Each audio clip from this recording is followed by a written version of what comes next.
विकास नगर। गुरुवार को लेमन अस्पताल हर्बर्टपुर में डायलिसिस यूनिट की शुभारंभ हो गया है, जिसका उद्घाटन क्षेत्रीय विधायक मुन्ना सिंह चौहान ने किया।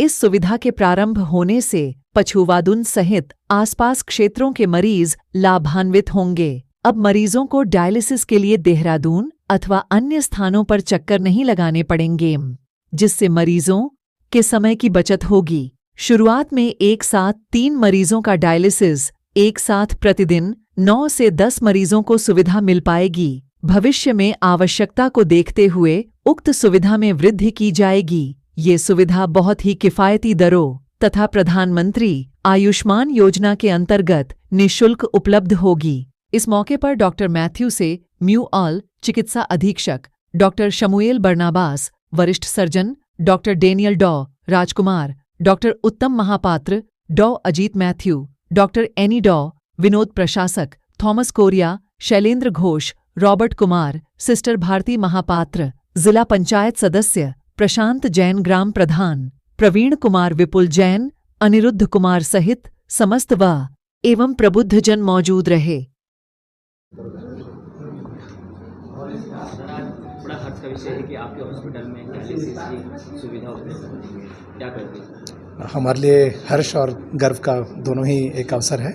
बहुत अरसों के बाद हमने नहीं सोचा था कि इसको हम शुरू कर पाएंगे, लेकिन आज जब इसका उद्घाटन होता है, हम बहुत धन्यवाद देते हैं कि पछवादुन क्षेत्र में सहारनपुर के मरीजों के लिए, सिरमौर के मरीज के लिए ये सुविधाएं उपलब्ध हैं। और जैसे अभी एमएलए साहब ने बताया, ये आयुष्मान के तहत भी अवेलेबल होगा।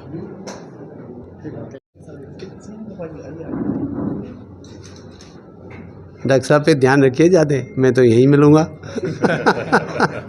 सर, इस हॉस्पिटल को लंबे समय से इंतज़ार था डायलिसिस का, क्योंकि यहाँ सारी सुविधाएं थी, बस एक डायलिसिस की सुविधा नहीं थी। आज क्या कहोगे इस बारे में? नहीं, बहुत खुशी की बात है और क्षेत्र के ज़रूरतमंद लोगों को बहुत मदद मिलेगी। और सबसे अच्छी बात यह है कि लेमन हॉस्पिटल हमारे एसएचए में, स्टेट हेल्थ अथॉरिटी में एम्पैनल्ड हॉस्पिटल है आयुष्मान कार्यक्रम के अंतर्गत भी। तो उन तमाम सारे गरीब मरीजों को भी लाभ मिलेगा। नहीं तो क्या होता है कि आयुष्मान तो अपना काम करेगा ही, लेकिन मान लीजिए यहाँ से आपको देहरादून जाना पड़े, तो आपका जो 4-6 घंटे आने जाने में लगेंगे, फिर दूरी जाता है तो एक तीमारदार को परमानेंटली एक एंगेज होना पड़ता है। यहाँ नज़दीक में ऐसी स्थिति नहीं है। यहाँ नज़दीक में तो पेशेंट कई बार खुद भी आ सकते हैं, नहीं तो तीमारदार ने छोड़ दिया, भैया शाम को लेने कर आ जाएंगे, ठीक है। तो बहुत सुविधा है, बहुत सुविधा। और फिर अंडर वन रूफ और भी हैं, सुपर स्पेशलिटीज़ भी बहुत सारी यहाँ पर है ही, ठीक है। वेंटिलेटर रूम हैं, सब कुछ हैं, और ब्लड बैंक हैं। सबसे बड़ी बात यह है कि बहुत क्लोज़ प्रॉक्सिमिटी में, डिस्टेंस वाइज बहुत लाभ होने जा रहा है।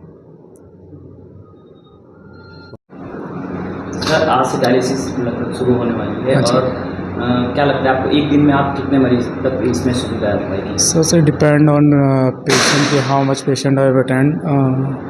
मतलब हमारा ये टारगेट रहेगा कि हम जितना ज़्यादा से ज़्यादा हो सके हम पेशेंट को अटेंड करें। और मोस्टली तो हम एक दिन में 18 पेशेंट हम देख सकते हैं, क्योंकि अगर 3-3 शिफ्ट करके भी हम करेंगे, ऐसे करके भी तो काफ़ी पेशेंट देख सकते हैं। होपफुली आगे हम पेशेंट आगे और बढ़ाने का सोचा डायलिसिस के उस चीज़ को, स्टाफ को, और हम अपनी बेस्ट से बेस्ट सर्विस प्रोवाइड करवाएंगे अपने पेशेंट्स को। और यहाँ पे डॉक्टर भी सारे के सारे बेहतरीन डॉक्टर्स हैं, और हमारे स्टाफ भी हैं, हमारे कोवर्कर। मिस प्रतिज्ञा। नॉर्मली डायलिसिस किस स्टेज पे शुरू होती है और इसको मरीज को क्या संदेश देना चाहोगे? सर, इसमें ना सिम्टम्स होते हैं, एक्यूट होते हैं, क्रोनिक में होता है। तो एक्यूट में ऐसे चांसेस होते हैं कि आपकी किडनी के रिवर्स होने के चांसेस होते हैं, कि आपकी किडनी डैमेज होती है बट वो रिवर्स हो जाती है, ठीक हो जाती है 1-2 डायलिसिस के बाद।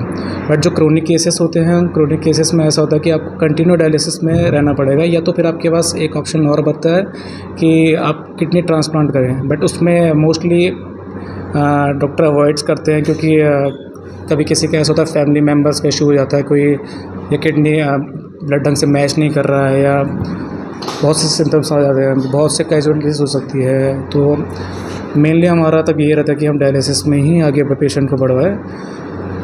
और डायलिसिस से मरीज को लगभग कितने सालों तक या कितने दिनों तक जीवित रखा जा सकता है? It's depend on the service.